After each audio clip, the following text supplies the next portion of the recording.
You are designated to be on the 300 hallway. You should not be down in the gym during your class period or even after the class period. This includes before school starts and after school starts or has ended.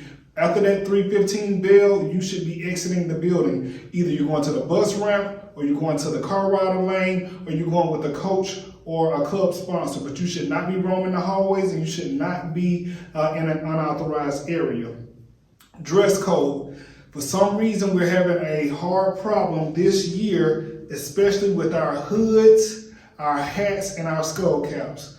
Okay, if you look in the handbook, you are not allowed to wear hoods, hats, skull caps, do-rags, and any other head pieces, okay? So you cannot wear the hoods at all. We understand that the building is cold. You need to dress appropriately. Bring a bigger jacket or whatever, dress in layers, but you cannot wear the hoods, the hats, skull caps, do-rags, and other head pieces. That's for men and women, or young ladies and young men, okay?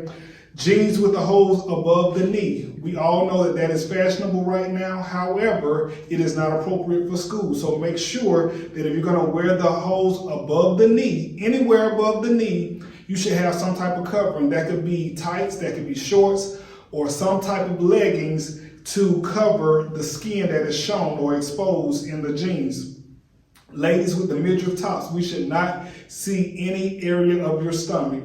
Okay, so that means that if you do wear that type of shirt, you should have on a jacket that is zipped up so that way your skin is not exposed. Okay, so midriff tops is not allowed, as well as pajama pants. We started seeing this a lot at the end of the first semester. Pajama pants are not allowed. You're not coming to school to go to sleep. You should not bring pajama pants or any other type of sleepwear, okay? This is a school environment. You should dress like you are coming to school. Dress for success. Also, house shoes or slippers, those are also not permitted. So you should not have pajama pants, nor should you have the house shoes or the slippers. When you come to school, you need to have on shoes that are appropriate for school, such as tennis shoes, dress shoes, or things of that nature, okay? Cafeteria behavior, I kind of touched on this before, but we should not have to go behind young adults like yourselves to collect trash. That is not the custodian's responsibility. You are responsible for whatever trash you put on that table should be disposed of before you leave the cafeteria. We have had too many times where students are leaving trash and trays on the cafeteria tables as well as on the floors, okay? And what we're going to do is we have cameras everywhere in the building, and of course that does not exclude the commons area. So we have to look on the camera to identify which students are leaving trash. We will do that. That will result in an office referral, which is something that you don't need, but it can be eliminated with you just putting the trash in the trash, okay? Also, breakfast and lunch, you should be in the commons area at all times.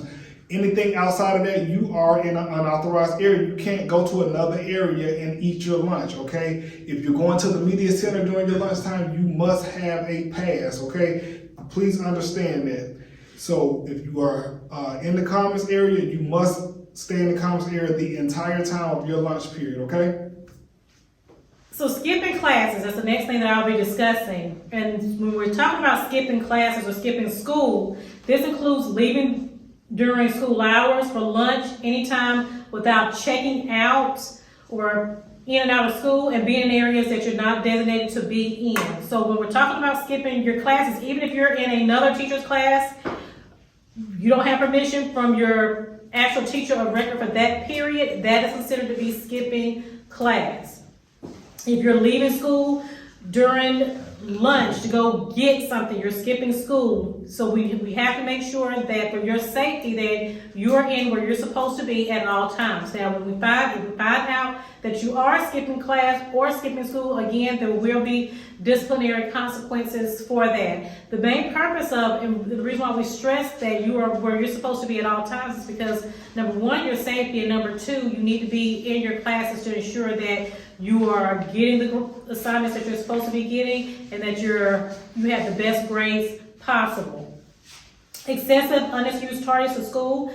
We've seen several kids lined up in the morning the same kids getting those late tardy check-ins. You're expected to be in your classes by 8:15 every day.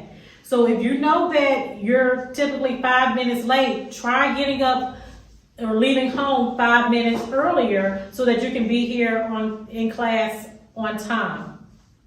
And it also goes again with the tardies to your actual classes, and that kind of goes back to that tardy tracker that I discussed earlier. Accumulation of excessive tardies to school will result in disciplinary consequences, as well as accumulating 4 tardies per class on the tardy tracker.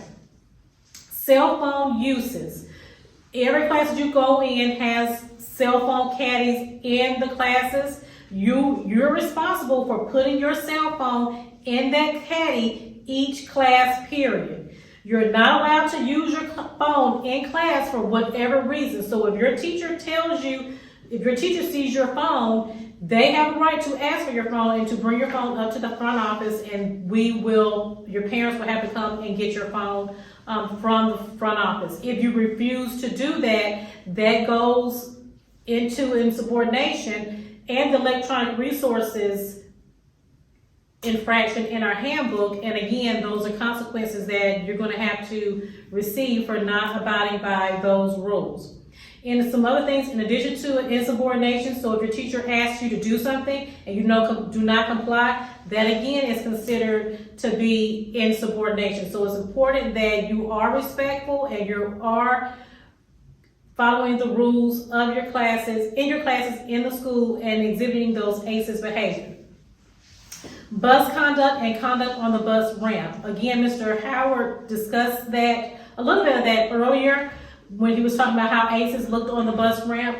Just to reiterate, being outside on time for the buses, because the buses are going to leave. They're not going to wait for you to get out there because you're doing some different things within the building. So when you're coming out to the buses, you're looking for your buses, you're getting on your buses. You're not playing around, you're not horse playing, you're not running around, you're not doing any of those things. That's going to cause you to get hurt or cause you to possibly get in trouble with another student. So those are some other things that are very important when we're looking at the bus ramp. And also on the bus ramp, making sure that you're hearing us call those buses. So if you have your earbuds on and you know that you can't hear anything, then it's probably best for you to take those earbuds or those headphones out, because if you don't hear your bus being called, we're not going to stop the bus. We're not going to call the bus to come back and come pick you up. You're going to have to go up to the front and call your parents, and you would have missed the bus for that day. So that's very, very important that you're able to hear what's going on in that bus ramp on a daily basis. So again, if you need any assistance, definitely reach out to any of us, and we want you all to have a wonderful Wolfpack year.